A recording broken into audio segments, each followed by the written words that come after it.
Fala galera, fala bem, tudo bem? Estou aqui em Budapeste e hoje, não sei se vocês sabem, aqui fica em Budapeste a sede de uma das principais empresas que produzem softwares BIM, a Graphisoft. Então estou indo para lá agora e vamos ver. Aqui ó, estão chegando. Então o que eles têm aqui é um complexo, né? São várias empresas agregadas nesse mesmo parque, então aqui é um parque tecnológico, né? Elas estão chegando, vamos lá ver.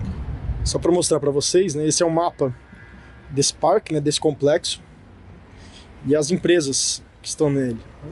Então tem Canon, Microsoft, né, a própria Graphisoft, que ocupa boa parte desse edifício, né. Nós vamos ali para o bloco G, olha lá. Aqui ó, Graphisoft, a Nemetschek Company. Bora! Bom pessoal, estou aqui com o Miguel, da Graphisoft. Ele gentilmente me recebeu aqui na sede da Graphisoft, um passeio muito legal. Nós fizemos algumas reuniões com o pessoal de Project Manager, né? Depois nós fizemos uma reunião com o pessoal de localization, né? de locação do projeto. Então eles que fazem toda essa parte de adaptação do software para o Brasil.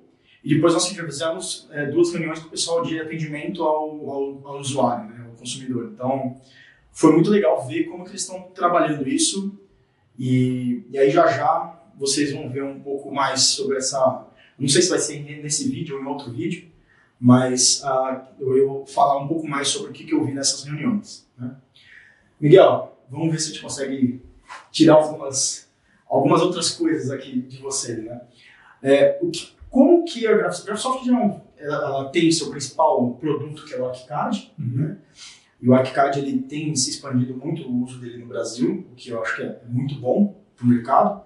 E realmente é um software muito maduro. É um software que já está aí já há quantos anos? 33, já 34. 33, 34 anos, tá? Eu já apanhou bastante. Né?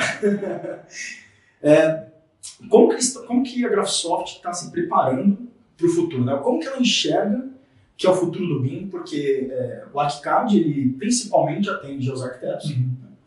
Só que a gente está vendo a importância e a dependência da integração com todos que o BIM necessita, certo? Então, como que a Graphisoft tem enxergado isso e como que ela tem se preparado para esses próximos anos ou para alguma mudança que esse mercado possa vir a ter? Eu diria duas vertentes muito fortes. Até há coisa de 15 anos atrás não se falava de BIM, não é? 10 anos atrás pouco se falava de BIM. E o ArchiCAD era mais visto como uma ferramenta de projeto. Uma ferramenta que ajudava os arquitetos a fazer projeto e assim que sempre foi usado. E nós temos inclusive muitos usuários de ArchiCAD que nem sequer usam o potencial BIM, como você hoje viu. Isso não é só no Brasil, é em todo o mundo. As pessoas usam o ArchiCAD para fazer modelos de visualização, para produzir alguns desenhos, mas não é realmente aquilo que é considerado hoje em dia uma ferramenta BIM. Porque BIM, acima de tudo, trata-se de comunicar com todo o processo, não ser fechado, não ser simplesmente um produto que serve para aquele profissional específico, aquela área específica, mas será algo que seja para toda a cadeia produtiva. Então nós temos hoje em dia duas vertentes muito fortes de orientação no desenvolvimento do ArchiCAD. Um é o OpenBIM, que é o mantra da Nemetschek, do grupo, não é? do qual a Graphisoft faz parte também do Solibri, faz parte do Vectorworks, faz parte do SIA, o Plan, Bluebeam, muitos softwares temáticos, vamos assim chamar, porque essa é a segunda vertente. A primeira vertente é tudo o que é feito de maneira a que possa ser sempre comunicado facilmente com outros softwares, dentro da lógica do OpenBIM, cada um usa o software que quer e consegue passar informação de um output sem perda de informação. E aqui não estou a falar propositadamente de IFC, estou a falar do OpenBIM como processo. O IFC é apenas uma componente do processo. É um formato e uma estrutura de dados que fazem parte da lógica do OpenBIM. E a outra vertente, que continua a ser uma matriz muito forte na Graphisoft, como em todas as empresas do grupo Nemetschek, é o foco. Nós temos um foco, o nosso foco é na profissão do arquiteto. Nós desenvolvemos um software que é focado nas necessidades do arquiteto. Portanto, são estas as duas pernas onde se desenvolve o nosso edifício. De um lado, o software comunica cada vez melhor e mais abertamente com outros, e do outro lado, nós cada vez estamos mais focados naquilo que é a necessidade específica da profissão. Porque isso faz muito parte da nossa matriz e é por isso que é reconhecidamente um software bem adequado para as necessidades do arquiteto, porque nós estamos sempre a buscar soluções que respondam às necessidades específicas de projeto do arquiteto. Às vezes, nesta conversa do BIM, perdemos um pouco a ideia de que, para além do produto, daquilo que é produzido, também interessa o processo. Ou seja, além de poder fornecer um modelo único, com toda a informação, íntegro, que seja possível aproveitar para as fases subsequentes da construção e manutenção do edifício, também é importante como é feito esse modelo. E se ele não é feito dentro do processo de projeto do arquiteto, se é algo que é feito só no final, não é BIM.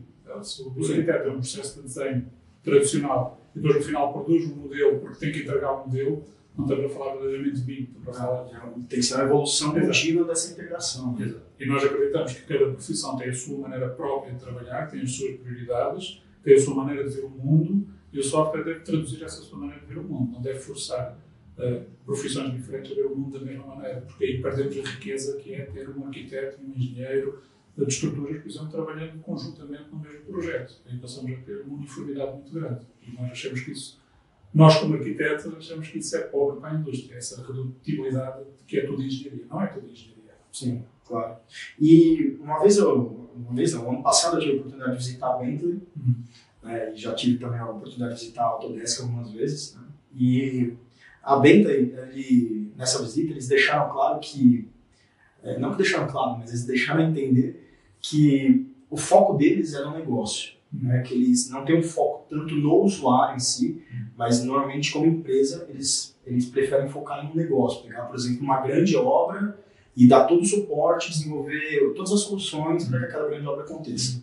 A Autodesk, tradicionalmente, ela funciona de uma forma diferente, ela tem um foco no usuário, e agora que tem visto levar para esse caminho de enxergar também o negócio. Nesse sentido, como que você enxerga que a Graphisoft ela se posiciona no mercado? Eu, para dizer a verdade, não sei muito bem separar uma coisa da outra, ou seja, nós sempre, eu como usuário antigo do ArchiCAD, eu comecei a usar o ArchiCAD em 98, 99, não sei bem, o século passado. Eu sempre vi como uma ferramenta de produtividade que ajudava o meu negócio, ou seja, eu era um arquiteto, eu tinha um escritório e eu com esta ferramenta conseguia competir com os escritórios 3, 4, 5 vezes maiores do que eu. Portanto, não era só uma coisa que me permitia fazer melhores projetos, é que me permitia fazê-lo de uma maneira mais produtiva. E, portanto, eu não consigo, pelo menos, eu não consigo visualizar as coisas de maneira separada do que é bom, do que é uma boa ferramenta de projeto, do que é uma boa ferramenta de negócio. Se é bom para uma coisa, tem que ser bom para outra. Não faz sentido, pelo menos do meu ponto de vista, para a profissão que nós estamos a atender, que é a arquitetura, porque a arquitetura não é encher chouriços, não é pôr pedras na calçada, não é plantar batatas. A arquitetura tem arte, tem uma componente forte de arte e essa é a mais-valia que o arquiteto traz para a indústria. O arquiteto tem uma visão holística, que consegue integrar todos os conhecimentos e consegue, de uma maneira inspirada, trazer algo diferente que seja bom para a sociedade. Ou seja, não é simplesmente construir para que as pessoas possam... Você tem estado a visitar Budapeste e tem visto algumas das experiências que foram feitas ainda no antigo regime, em que eles construíam máquinas de habitar. Então, uma máquina de habitar do Corbusier. E são máquinas de habitar, mas são frias, são blocos frios. Não tem qualidade. O arquiteto tem essa missão de trazer a qualidade para a sociedade, a qualidade construída. Mas tem que fazer dinheiro com isso, ou seja, não faz sentido. Infelizmente, muitos dos nossos colegas ficam muito focados na arte e esquecem-se que precisam de pagar as contas e depois dá o que dá, não é? Mas um bom arquiteto é um arquiteto que consegue aliar as duas coisas, consegue ter um bom negócio e ao mesmo tempo produzir boa arquitetura. Por isso, como o nosso foco é a arquitetura, se o nosso foco fosse mais vasto, fosse toda a cadeia produtiva da construção, aí a visão teria talvez um pouco diferente. Mas como o nosso foco é especificamente num dos elementos da cadeia produtiva, nós queremos ter a certeza que esse elemento integra a cadeia produtiva numa lógica de BIM, mas integra de uma maneira que seja melhor para ele e que seja melhor para ele nas duas vertentes, na vertente da produção arquitetónica e na vertente de fazer dinheiro, do negócio, basicamente. Legal. Bom, como que com essa onda, com toda razão e necessária, de padronização não só da técnica do BIM, né, mas de alguns processos, muito por conta da dificuldade que o BIM tem e você pegar experiências anteriores e reaproveitar com algumas modificações, etc. Como que o ArchiCAD ele está se preparando, né, ou como que a Graphisoft tem se preparado para esse bando de padronizações que têm sido lançados, né? E qual que é a sua opinião sobre isso? Se o ideal seria ter uma padronização mundial, ou pelo menos um mínimo de padronização mundial, e algumas coisas específicas localizadas, né? Ou se não, realmente acho que a construção civil ela é específica, né? Como que você enxerga isso e como que a Graphisoft também tem trabalhado nisso? A primeira pergunta é mais fácil, a parte da Graphisoft, como nós temos trabalhado, é bem fácil. Da mesma maneira que sempre trabalhamos. Ou seja, nós escutamos as necessidades do usuário. E se há 10 anos atrás ou 15 anos atrás o usuário pedia melhores ferramentas de modelagem ou melhores motores de render, hoje em dia pede essa parte da integração, ou seja, da gestão da informação. Seja através de padronização, seja através de sistemas de classificação, seja através de ferramentas que permitem gerenciar o I do BIM. Isso é uma coisa que vem do mercado, ou seja, nós, conforme o mercado nos pede, nós desenvolvemos. E essa tem sido uma componente de forte desenvolvimento do ArchiCAD nos últimos 3, 4 anos, diria eu, que é um foco especial na informação. Porque os nossos clientes, principalmente os clientes mais avançados, que já usam o BIM, que não são muitos, há esta ilusão no Brasil de que todo mundo usa o BIM e só no Brasil é que não. Acredito que não é verdade. Há muita gente que diz que usa e se calhar faz 1 ou 2 projetos e se vai a ver nem sequer é BIM. É um modelo tridimensional bonitinho, que tem um filme a crescer. Pronto. Portanto, digamos que essa ideia de que todo mundo está usando BIM em todo lado, menos no Brasil, não é de maneira nenhuma verdade. Existem muitos dos nossos usuários que estão caminhando para o BIM, que já usam o software há muitos anos e que agora começam a ter essa solicitação, por exemplo, de partilhar modelos com os engenheiros ou de entregar quantitativos. Solicitações próprias que fazem com que eles tenham que mudar a sua maneira de trabalhar. Especificamente, já não basta fazer um modelo, é preciso organizar a informação do modelo para depois poder retirar a informação, por exemplo, se nós quisermos tirar quantitativos para fazer uma estimativa orçamentária. Portanto, o software tem evoluído muito nessa área por solicitação do mercado, exatamente. Portanto, essa parte é fácil porque está dentro daquilo que é o nosso DNA. Nós desenvolvemos aquilo que o mercado solicita. Claro que não é, como o meu colega falava, aquilo que nos pedem, é aquilo que nós acreditamos que o mercado necessita, mas é sempre aquilo que o mercado necessita. Não vamos estar a desenvolver coisas que o mercado não vai usar só para o que nós achamos que seria bacana, não faz sentido. A segunda parte eu esqueci. Sobre a padronização. É assim, eu quando trabalhei numa construtora, há uns anos atrás, uma construtora portuguesa, foi um dos primeiros problemas que nós tentámos imediatamente, foi não haver standardização, por exemplo, de sistemas de classificação. Portanto, em Portugal, por exemplo, não existe um sistema de classificação padrão, como no Brasil não existe, estamos a construir não é? Mas existe em alguns países, na maior parte não existe sistemas de classificação padrões que se possam utilizar e todo mundo chamar o mesmo nome à mesma coisa. Isso dificulta muito toda a cadeia produtiva, porque se alguém chama isto A e outra pessoa chama isto B, não se consegue conectar os dados. Eu, na altura, acreditava fundamentalmente que isto era um dos maiores entraves que havia na indústria para a indústria evoluir para algo que fosse uma indústria mais moderna. Hoje em dia, o meu gut feeling, mas que não é fundamentado em nada científico, é que a evolução da tecnologia é tal que isto começa a perder importância. Ou seja, a tecnologia tem o potencial de, a curto prazo, suprir a falta de padronização. E eu gosto de usar o exemplo do Waze. O Waze aqui na Hungria, por exemplo, é pouco usado. E como é pouco usado, funciona mal porque as pessoas não usam e ele não funciona. Não nos dá data. Eu já fiquei várias vezes encravado por causa disso.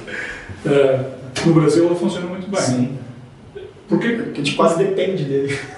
Porquê que no Brasil o Waze funciona tão bem? Porque a infraestrutura é ruim. Ou seja, se a infraestrutura é ruim, o que substitui a infraestrutura é esta inteligência das massas, ou seja, o esforço conjunto entre as pessoas de partilhar a informação e, através de um sistema muito simples, conseguir ajudar-se uns aos outros. É genial, e por isso é que o Waze tem tanta aceitação no Brasil, exatamente porque existe uma infraestrutura fraca. Não existem bons transportes públicos, não existe um sistema viário bom. Ou países onde já têm sistemas viários muito sofisticados, o Waze tem pouco significado, tem pouca utilidade. Eu acredito que nesta história da padronização, por exemplo, de sistemas de classificação, é um pouco o mesmo. Até certo ponto seria bom haver um sistema unificador para todo mundo, que eu tenho grandes dúvidas que possa existir, por causa da diversidade da indústria. Mas a partir de certo ponto, com a evolução tecnológica, eu começo a acreditar que os sistemas são capazes de suprir essa necessidade de uma gestão vertical de cima para baixo. Em vez de haver uma gestão de tráfego centralizada, existe um Waze descentralizado que todo mundo contribui para o bem de todo mundo.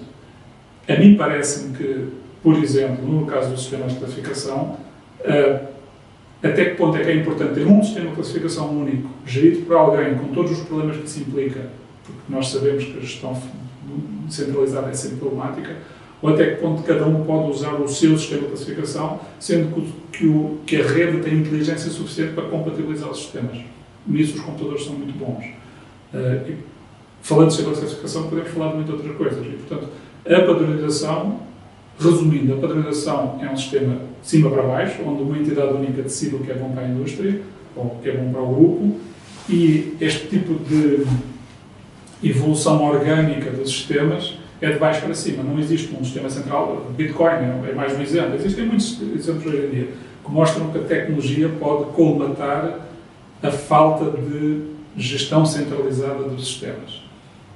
E eu, de certa maneira, sou mais simpático a esse modelo mais orgânico em que cada um usa a sua maneira, o seu sistema, o seu padrão, garantindo que os padrões estão coordenados entre os outros. De certa forma, os chapters, né, da Build Smart, eles meio que são mais ou menos isso, né? Porque a gente está falando de codificação, mas se você entrar para a parte técnica mesmo do BIM, o mercado se organizou em formar grupos para desenvolver alguns padrões. Sim, certo. Então, inclusive, até se precisar de algum parâmetro específico, o certo é você participar das discussões de um chapter da Build Smart, para você colocar essa necessidade, botar em discussão e indicar para uma aplicação, para uma adição, né, no IFC futuro, ou no futuro. Então, realmente é meio que isso. Acho que as necessidades elas vão se montando e o que...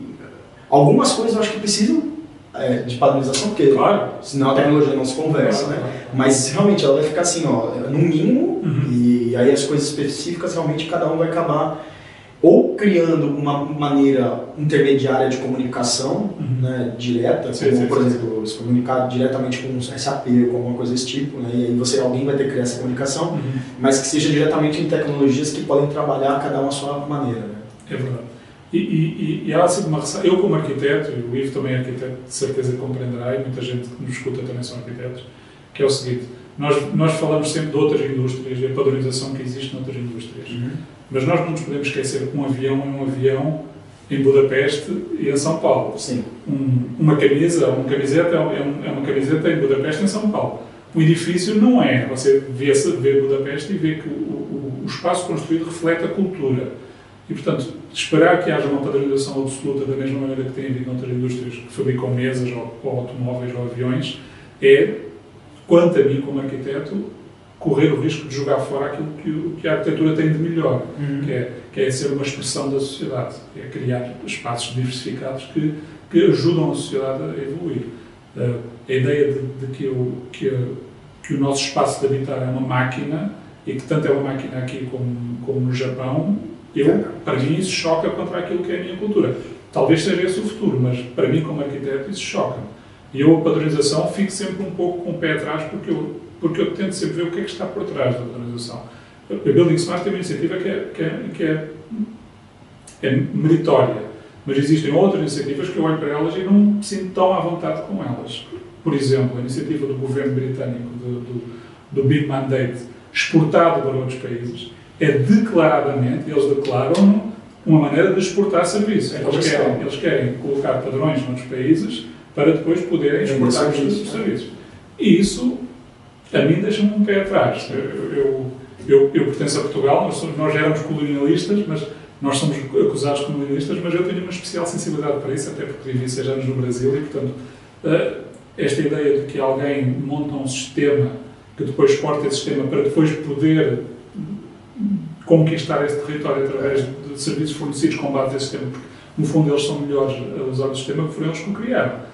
Isso deixa-me com o pé muito atrás. Sim. E, portanto, digamos que iniciativas como a Building Smart, sim, 100%, eu acho que são iniciativas, é como você diz, tem que haver alguma padronização, caso contrário, é como a língua, as pessoas têm que comunicar, caso contrário, ninguém consegue comunicar.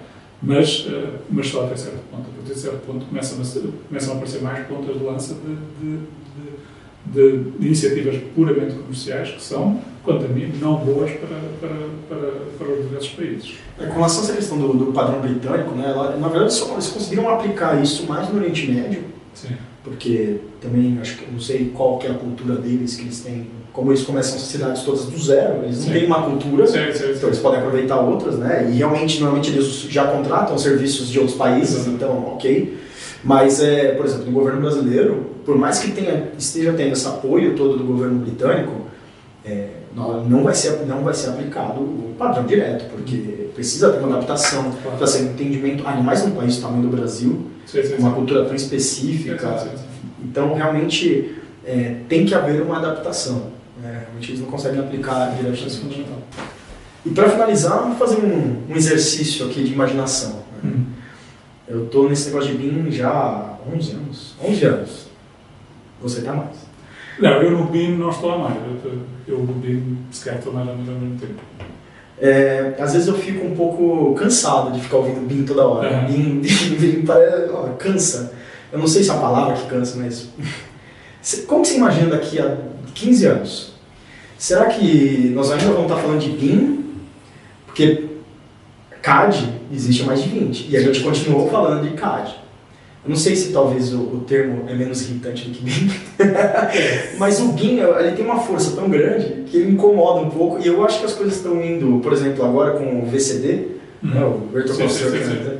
Então, assim, eu falei errado, né? Não é VCD, é VDC. Virtual Design Construction. Agora tá certo.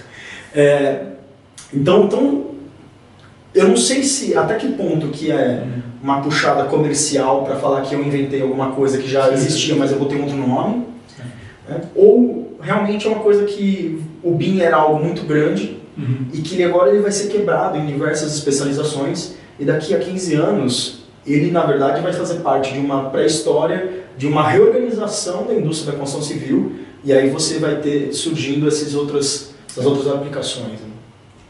É uma pergunta grande e é assim, a gente daqui a 15 anos fala a ver se eu estava certo. Espero que o YouTube esteja funcionando até lá. E que ainda seja possível abrir os arquivos. Há um risco que ainda continua a haver, embora pareça-me que neste momento um pouco menor, mas ainda existe, de haver uma saturação do BIM. Assim como houve uma saturação do Green Building há uns anos atrás. Ou seja, eu quando me formei em 88, passado poucos anos, começou-se a falar muito sobre sustentabilidade dos edifícios, da arquitetura verde, da arquitetura sustentável. E houve um boom de publicações e palestras sobre esse assunto, e a coisa enjoou, as pessoas enjoaram desse tema. Pelo menos em Portugal, na Europa, as pessoas enjoaram, cansaram, porque era sempre a mesma história. E eu vejo muitas semelhanças com o BIM, ou seja, eu vejo que o BIM também, por exemplo, no Brasil, está a atingir um estágio onde quem faz, faz, quem não faz, não faz. E já não se ouve nada de muito especialmente novo, quer dizer, as pessoas continuam a falar sobre o que fazem e continuam a falar basicamente sobre o mesmo, e são basicamente as mesmas pessoas. Vai ser um congresso BIM e são as mesmas 400, 500 pessoas. E quem não faz, não faz. Ou se calhar até faz e não sabe. E, portanto, é um pouco difícil de saber exatamente onde é que está a fronteira. Mas existe realmente uma saturação em relação ao tema, ou pelo menos em relação à expressão. Isso é perigoso, porque pode haver há duas saídas para isso. Uma é haver uma reação contra o BIM, como existiu em certa medida contra o Green Building, de saturação das pessoas já não querem mesmo falar sobre isso e não estarem interessadas nesse tema. E outra, que também de certa maneira aconteceu com a arquitetura sustentável, que é ser incorporada na prática comum sem saber. Ou seja, hoje em dia é normal, em muitos países, que os edifícios estejam mais bem isolados, tenham uma melhor performance energética, em termos de iluminação, em termos de ventilação, em termos de tudo mais, mas já ninguém pensa que é uma arquitetura sustentável como um chavão. Faz parte da arquitetura, faz parte da maneira de fazer projeto, de fazer arquitetura. E, portanto, o BIM pode acontecer as duas coisas, provavelmente vai acontecer as duas coisas, em simultâneo. Por um lado, a saturação do termo, que faz com que as pessoas reajam mal, e, por outro lado, a incorporação de alguns princípios do BIM. Resta saber quais é que são esses alguns princípios. Eu, na minha experiência, o que eu vejo que o BIM realmente altera é na maneira como as empresas trabalham. Trabalham de maneira mais sistemática. são obrigadas a sistematizar-se ou a profissionalizar-se, vamos assim dizer.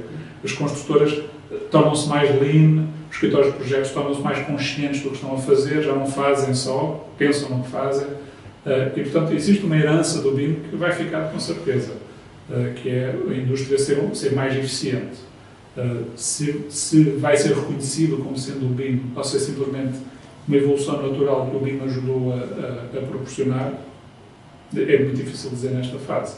Agora, eu acho pouco provável que nós daqui a 15 anos tenhamos ainda o Congresso Sinduscom 43 em São Paulo com prémios BIM. Eu acho muito provável. Espero. Bom, gente, acho que essa foi uma conversa muito legal, né? Não foi uma conversa só técnica, né? Nós falamos sobre várias coisas. A visita foi muito interessante. Como eu falei, eu vou fazer outro vídeo falando sobre o que foi falado na reunião. E é isso. Então, estou aqui em Budapeste, fui muito recebido pelo Miguel, e eu agradeço muito. Não, foi um prazer. E qualquer pessoa que queira cá vir, eu tenho todo o prazer de mostrar a empresa. Você viu que é uma empresa bacana. Sim, muito muitos colegas bem legais. O pessoal gosta imenso de falar sobre o que faz e, portanto, quem quiser cá vir, está convidado. Foi muito gostoso. Galera, valeu e até mais. Tchau.